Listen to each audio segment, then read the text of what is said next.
السلام علیکم ورحمۃ اللہ وبرکاتہ۔ الحمد للہ رب العالمین والصلاة والسلام علی سید الانبیاء والمرسلین وعلی آلہ وصحبہ اجمعین ومن تبعهم بإحسان الى یوم الدین، اما بعد۔ اعوذ باللہ من الشیطان الرجیم، بسم اللہ الرحمن الرحیم۔ لا يحب اللہ الجہر بالسوء من القول الا من ظلم وکان اللہ سمیعا علیما۔ الحمدللہ آج کی تراویح میں چھٹا پارہ مکمل ہوا، جس میں سورہ نساء مکمل ہوئی اور سورہ مائدہ کا ایک بڑا حصہ مکمل ہوا۔ آج کی تراویح کی جو پہلی آیت تھی، لا يحب اللہ الجہر بالسوء من القول الا من ظلم، اللہ رب العالمین اس بات کو پسند نہیں کرتا ہے کہ خواہ بری باتوں کو اونچی آواز سے پیش کیا جائے، لوگوں کے سامنے بری باتوں کو پیش کیا جائے۔ اللہ رب العالمین اس بات کو پسند نہیں کرتا ہے، سوائے اس کے کہ اگر کسی پر ظلم ہو۔ مطلب یہ ہے کہ خواہ لوگوں کے سامنے آوازیں کرتے پھرنا، اس کی شکایتیں کرتے پھرنا، یا پھر یہ کہ بری خبریں، لوگوں کو ڈرانے والی خبریں، ایسی خبریں لوگوں کے سامنے پیش کرنا، یہ صحیح نہیں ہے۔ ہاں اگر کسی پر ظلم ہوا ہے تو ایسا آدمی جس پر ظلم ہوا ہے وہ لوگوں کے سامنے بات جا کر پیش کر سکتا ہے۔ یعنی یہ کہ اگر کسی پر ظلم ہوا، اگر کسی آدمی کے خلاف اس کو شکایت کرنا ہے تو اس آدمی کو چاہیے کہ وہ ذمہ داروں کے پاس جا کر، پولیس اسٹیشن ہے یا کوئی بھی ذمہ دار ہے، اس کے پاس جا کر کے شکایت کرے، لیکن لوگوں کے سامنے بولتا نہ پھرے۔ دیکھیے غیبت کا مطلب کیا ہے؟ غیبت کا مطلب یہ ہے کہ کسی کی برائی کو لوگوں کے سامنے پیش کرنا۔ برائی کو گرچہ کسی آدمی کے اندر برائی ہے تو اس برائی کو لوگوں کے سامنے پیش کرنے کو ہی غیبت کہا جاتا ہے۔ تو کسی اور کے سامنے غیبت نہیں کرنا ہے۔ اگر کسی سے ہم کو تکلیف ہو رہی ہے تو جو ذمہ دار ہے اس کے سامنے جا کر بات پیش کرنا ہے۔ جیسے ایک آدمی نے آ کر اللہ کے نبی صلی اللہ علیہ وسلم سے شکایت کی کہ اللہ کے نبی صلی اللہ علیہ وسلم، میرا پڑوسی مجھے بہت تکلیف دیتا ہے۔ اللہ کے نبی صلی اللہ علیہ وسلم خاموش رہے۔ وہ آدمی دوسری مرتبہ آیا اور تیسری مرتبہ آیا، ایسے ہی اس نے شکایت کی کہ اللہ کے نبی مجھے فلاں آدمی میرا پڑوسی تکلیف دیتا ہے۔ تو اللہ کے نبی صلی اللہ علیہ وسلم نے فرمایا کہ آپ ایک کام کرو، گھر میں کا جو بھی سامان ہے اٹھا کر کے روڈ پہ ڈالو اور بیٹھ جاؤ، روڈ پہ راستے میں بیٹھ جاؤ۔ تو وہ آدمی سامان اٹھا کر کے راستے میں ڈال دیا اور راستے میں بیٹھ گیا۔ تو آنے جانے والے لوگوں نے پوچھنا شروع کر دیا کہ بھائی کیا معاملہ ہے، اب راستے میں بیٹھ گئے ہیں۔ تو اس آدمی نے کہا کہ دیکھیے میرا پڑوسی ہے جو مجھے تکلیف دیتا ہے۔ تو وہ پڑوسی آیا، باہر آ کر اس نے کہا کہ بھائی آپ سامان لے کر کے گھر میں چلی جائیے، آئندہ سے میں آپ کو تکلیف نہیں دوں گا۔ تو اس حدیث سے معلوم یہ ہوتا ہے کہ وہ آدمی جا کر وَقَوْلِهِمْ إِنَّا قَتَلْنَا الْمَسِيحَ عِيسَى ابْنَ مَرْيَمَ رَسُولَ اللَّهِ، یہودیوں کے جو جرائم ہیں، جو کرائمز انہوں نے کیا تھا، بہت سارے کرائمز ہیں۔ ان میں سے کئی بعض جرائم کا اللہ رب العالمین نے یہاں پر تذکرہ کیا۔ ان میں سے ایک یہ ہے کہ وہ لوگ یہ سمجھ رہے تھے کہ انہوں نے عیسیٰ علیہ السلام کو قتل کر دیا۔ عیسیٰ علیہ السلام کو جو کراس ہے، صلیب پر انہوں نے چڑھا دیا، یہ سمجھ رہے تھے، حالانکہ انہوں نے قتل نہیں کیا عیسیٰ علیہ السلام کو۔ وہ جو سمجھ رہے تھے، اللہ رب العالمین نے ان کے سمجھنے کو ہی کرائم قرار دیا، کیونکہ یہ لوگ خود کہہ رہے ہیں کہ ہم نے عیسیٰ علیہ السلام کو قتل کر دیا، لیکن انہوں نے قتل نہیں کیا۔ تو اللہ رب العالمین نے یہاں پر اس کا تذکرہ کرتے ہوئے فرمایا وَمَا قَتَلُوهُ وَمَا صَلَبُوهُ، نہ انہوں نے عیسیٰ کو قتل کیا ہے اور نہ ہی انہوں نے جو صلیب ہے، جو کراس ہے، اس پر چڑھایا، وَلَكِنْ شُبِّهَ لَهُمْ، بلکہ انہیں شبے میں ڈالا گیا ہے۔ ان لوگوں کو ایسا محسوس ہوا کہ انہوں نے ایسا قتل کر دیا، لیکن بات ایسی نہیں ہے۔ انہوں نے نہ قتل کیا نہ عیسیٰ علیہ السلام کو صلیب پر چڑھایا، بلکہ اسی بعد اللہ رب العالمین نے فرمایا وَمَا قَتَلُوهُ يَقِينًا، اللہ رب العالمین نے یقینی طور پر اس بات کو پیش کیا کہ یقینی طور پر انہوں نے عیسیٰ علیہ السلام کو قتل نہیں کیا۔ تو پھر ہوا کیا عیسیٰ علیہ السلام کے ساتھ؟ تو اللہ نے فرمایا بَلْ رَفَعَهُ اللَّهُ إِلَيْهِ، اللہ رب العالمین نے عیسیٰ علیہ السلام کو آسمان کی طرف زندہ اٹھا لیا ہے۔ عیسیٰ علیہ السلام ابھی بھی زندہ ہے آسمان میں، اور قیامت کے قریب آئیں گے عیسیٰ علیہ السلام اس دنیا میں۔ اللہ رب العالمین نے اس کا بھی تذکرہ فرمایا وَإِن مِّنْ أَهْلِ الْكِتَابِ إِلَّا لَيُؤْمِنَنَّ بِهِ قَبْلَ مَوْتِهِ کہ عیسیٰ علیہ السلام اس دنیا میں آئیں گے، 40 سال زندہ رہیں گے، اس کے بعد اس دوران 40 سال کے دوران آ کر دجال کا خاتمہ کریں گے، اور انہی ایام میں یاجوج ماجوج بھی آئیں گے، وہ بھی ختم ہو جائیں گے۔ اس کے بعد ان ایام میں جتنے بھی اہل کتاب ہیں، جتنے بھی عیسائی اس وقت ہوں گے، تقریباً اہل کتاب اسلام قبول کریں گے۔ پوری دنیا میں جتنے بھی اہل کتاب ہیں وہ اسلام قبول کر لیں گے، یہ اللہ رب العالمین نے بیان فرمایا۔ 40 سال زندہ رہیں گے عیسیٰ علیہ السلام، اس کے بعد آپ کی وفات ہو جائے گی۔ عیسیٰ علیہ السلام اس دنیا میں جب آئیں گے تو بحیثیت نبی نہیں آئیں گے، بلکہ بحیثیت اس امت کے ایک فرد کے آئیں گے، کیونکہ نبی صلی اللہ علیہ وسلم، محمد صلی اللہ علیہ وسلم کے بعد نبوت ختم، کوئی نبی آنے والے نہیں۔ اب عیسیٰ علیہ السلام جو آئیں گے وہ نبی کے طور پر نہیں آئیں گے، بلکہ اس امت کے ایک فرد کی طرح، جیسے آپ ہیں، ہم ہیں، اسی طرح عیسیٰ علیہ السلام آئیں گے۔ اور جب عیسیٰ علیہ السلام آئیں گے اس دنیا میں تو آپ بھی محمد صلی اللہ علیہ وسلم کی جو شریعت ہے اس کے مطابق عمل کریں گے، 40 سال زندہ رہیں گے، اس کے بعد پھر عیسیٰ علیہ السلام کی موت ہو جائے گی۔ چنانچہ عیسیٰ علیہ السلام کے بارے میں ہمارا عقیدہ بالکل صاف ہونا چاہیے۔ ہمارا عقیدہ یہ ہے کہ عیسیٰ علیہ السلام کیا ہے؟ اللہ کے بندے ہیں، اللہ کے رسول ہیں۔ عیسیٰ علیہ السلام کو اللہ رب العالمین نے آسمان میں اٹھا لیا ہے۔ عیسیٰ علیہ السلام قیامت سے پہلے اس دنیا میں آئیں گے اور عیسیٰ علیہ السلام کی موت ہو جائے گی۔ یہ ہمارا صاف ایمان ہونا چاہیے عیسیٰ علیہ السلام کے تعلق سے۔ اللہ رب العالمین نے اس کے بعد جو سورت ہے سورۃ المائدہ، اس سورت میں اللہ رب العالمین نے بہت ساری باتیں، بہت ساری موضوعات سے متعلق باتیں بتائی ہیں۔ مائدہ کا مطلب ہوتا ہے دسترخوان، جس پر ہم کھانا کھاتے ہیں اس کو مائدہ کہا جاتا ہے۔ اس سورت میں اللہ رب العالمین نے عیسیٰ علیہ السلام کی قوم کے تعلق سے بات یہ پیش کی۔ جب عیسیٰ علیہ السلام قوم کے سامنے دعوت دینے گئے تو قوم کے لوگوں نے کہا کہ ہم دعوت قبول کر لیں گے، توحید کے پیغام کو قبول کر لیں گے، لیکن آپ ایک نشانی کے طور پر آسمان سے اللہ رب العالمین سے کھانا مانگیے کہ کھانا آسمان سے نازل ہوگا تو ہم اس کو دیکھ کر یقین کر لیں گے کہ آپ اللہ کے سچے نبی ہیں، اور لوگوں کو بھی جا کر ہم بتائیں گے۔ تو اس مناسبت سے اس سورت کا نام مائدہ رکھا گیا، کیونکہ اس میں اس کا تعلق۔ بعض مفسرین یہ بھی بات بتاتے ہیں کہ اس سورت میں بہت سارے حلال اور حرام جو کھانے ہیں اس سے متعلق باتیں پیش کی گئی کہ ہمارے دسترخوان پر کون سی حلال چیزیں ہونی چاہیے اور کون سی حرام چیزیں نہیں ہونی چاہیے، اس لیے بھی اس سورت کا نام مائدہ رکھا گیا، یہ بعض لوگوں کا خیال ہے۔ تو غرض یہ کہ اس سورت میں اللہ رب العالمین نے حلال اور حرام سے متعلق بہت ساری باتیں بتائیں، کون سی چیزیں ہمیں کھانا ہے اور کون سی چیزیں ہمیں نہیں کھانا ہے، یہ اللہ رب العالمین نے صاف صاف بتا دیا۔ جیسے مردہ جانور ہے، خنزیر ہے، جس جانور پر اللہ کا نام نہیں لیا گیا اور اس کو ذبح کیا گیا، ایسے جانور کو بھی ہم نہیں کھا سکتے ہیں۔ تو چنانچہ ایسی جو بھی چیزیں جو حرام اسلام میں ہمیں نہیں کھانا چاہیے، جو حلال ہے اسی کو کھانا چاہیے، یہ تعلیمات ہمیں یہاں پر دی گئی ہیں۔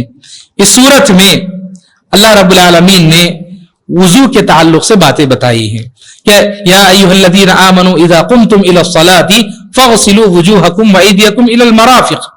یہاں پر اللہ رب العالمین نے بتایا کہ جب آپ نماز کو آتے ہیں تو نماز کو آتے ہوئے وضو کر کے آئیے، اور وضو کے تعلق سے اللہ رب العالمین نے یہاں پر وضو کے جو ارکان ہیں، جو پلرز ہیں، اس کا اللہ رب العالمین نے تذکرہ فرمایا کہ وضو کی کیا ارکان ہیں، کون سی چیزیں پلر کی حیثیت رکھتی ہیں، رکن کی حیثیت رکھتی ہیں، کہ اگر آپ اس کو اختیار نہیں کریں گے تو آپ کا وضو صحیح نہیں ہوگا، یعنی کہ وضو باطل ہو جائے گا، انویلڈ ہو جائے گا، اور آدمی ایسے وضو کے ساتھ نماز پڑھے گا تو نماز نہیں ہوگی۔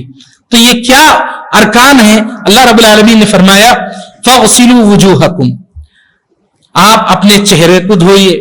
میں ارکان کی بات کر رہا ہوں، سب سے پہلے جو پلرز ہیں، فاغسلوا وجوہکم، آپ اپنے چہرے کو دھوئیے۔ چہرے کو دھونے کا مطلب کیا ہے؟ بعض لوگ پانی لیتے ہیں اور ایسے چہرہ دھو لیتے ہیں، جبکہ چہرے کا مطلب ہوتا ہے دو کانوں کے درمیان کا جو بھی حصہ ہے یہ چہرے میں آتا ہے۔ لوگ صرف یہاں پر جو گال ہوتا ہے، ناک وغیرہ، صرف یہاں پر دھو لیتے ہیں، لیکن یہاں پر کان کے آس پاس کے جو حصہ ہے وہ حصہ سوکھا رہ جاتا ہے، اور داڑھی میں بھی خلال کرنا ہے۔ یہ اللہ کے نبی صلی اللہ علیہ وسلم نے اس کی وضاحت بیان فرمائی ہے. اور پھر وَأَيْدِيَكُمْ إِلَى الْمَرَافِقِ, ایک اور پلر یہ ہے کہ آپ اپنے ہاتھوں کو کوہنیوں تک دھونا فرض ہے. کوہنیوں تک دھونا, ایلبوز تک دھونا فرض ہے. اگر کوئی آدمی اس سے اوپر دھوتا ہے تو اور اچھا ہے, آدمی دھو سکتا ہے, لیکن کوہنی تک دھونا فرض ہے. اگر کوئی آدمی وضو کیا لیکن اس کی کوہنی سوکھی رہ گئی, پورا ہاتھ دھو لیا لیکن کوہنی کے پاس, ایلبو کے پاس کچھ حصہ سوکھا رہ گیا تو اس کی نماز نہیں ہوگی, کیونکہ اس کا وضو ہی نہیں ہوا. چنانچہ کیونکہ فرض ہے کوہنی تک دھونا, یہ اللہ رب العالمین نے قانون بنا دیا ہے. وَأَيْدِيَكُمْ إِلَى الْمَرَافِقِ وَامْسَحُوا بِرُؤُوسِكُمْ, اور سر کا مسح کریں. سر کا مسح کیا ہے؟ اللہ کے نبی صلی اللہ علیہ وسلم نے اس کی وضاحت بتائی کہ آپ دونوں ہاتھوں کو جہاں سے بال شروع ہوتے ہیں, سر کے بال, وہاں پر رکھ کر کے دونوں ہاتھوں کو پیچھے لے کے جانا ہے جہاں بال ختم ہوتے ہیں.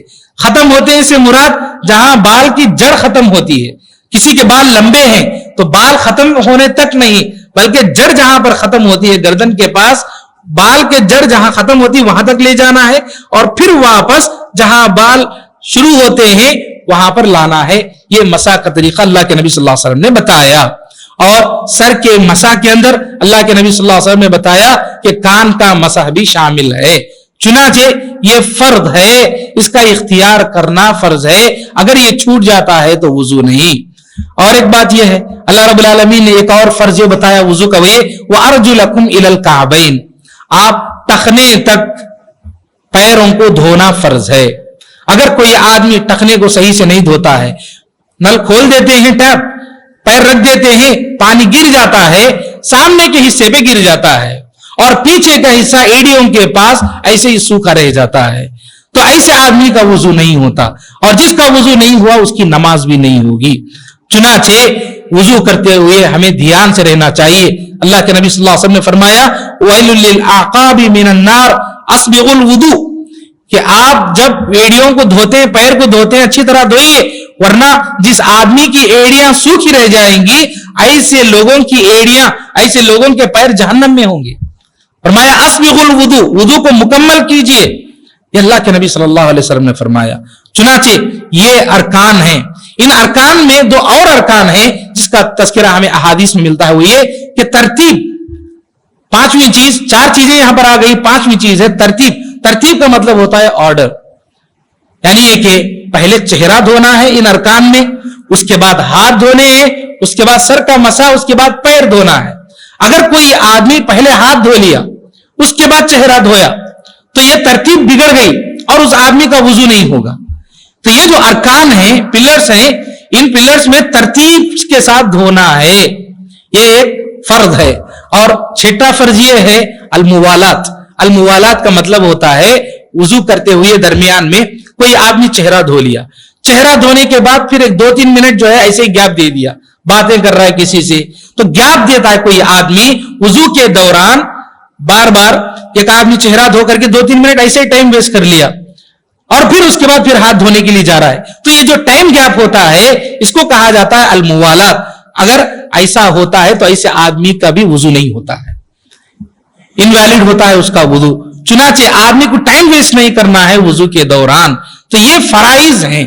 بقیہ سنن کیا ہیں یہ سب ہم کو معلوم ہے کہ بسم اللہ کہنا ہے, اس کے بعد پہلے 3 مرتبہ ہاتھوں کو دھونا ہے, پھر اس کے بعد ساری چیزیں, چہرہ دھونے میں جو ہے جو فرائض ہیں اس میں جو کلی کرنا, ہم جو کہتے ہیں فرائض میں کلی کرنا, ناک میں پانی لینا, یہ سب فرائض کے اندر شامل ہوتے ہیں چہرہ دھونے میں. تو غرض یہ کہ وضو کے جو بھی فرائض ہیں اور جو مسنون اعمال ہیں ان سب کو اختیار کرتے ہوئے صحیح طریقے سے ہمیں وضو کرنا ہے. یہ وضو کی کچھ چیزیں تھی. وضو میں کچھ غلطیاں بھی لوگ کرتے ہیں. وضو میں غلطیاں کرنے میں جیسے بعض لوگ جو ہے اعضاء کو 3 سے زائد مرتبہ دھوتے ہیں. 3 مرتبہ دھونا مسنون ہے, 1 مرتبہ دھونا فرض ہے. 1 سے زائد مرتبہ 3 مرتبہ دھونا مسنون ہے. اگر کوئی آدمی 3 سے زیادہ مرتبہ دھوتا ہے تو وہ اسراف ہے. اسراف کا مطلب ہوتا ہے ویسٹ کرنا, پانی کو ویسٹ کرنا. اللہ کے نبی صلی اللہ علیہ وسلم نے اسے منع فرمایا ہے. تو 3 مرتبہ میں اچھی طرح دھو لینا چاہیے, اس سے زیادہ نہیں دھونا چاہیے. ایک اور غلطی جو ہوتی ہے وہ یہ کہ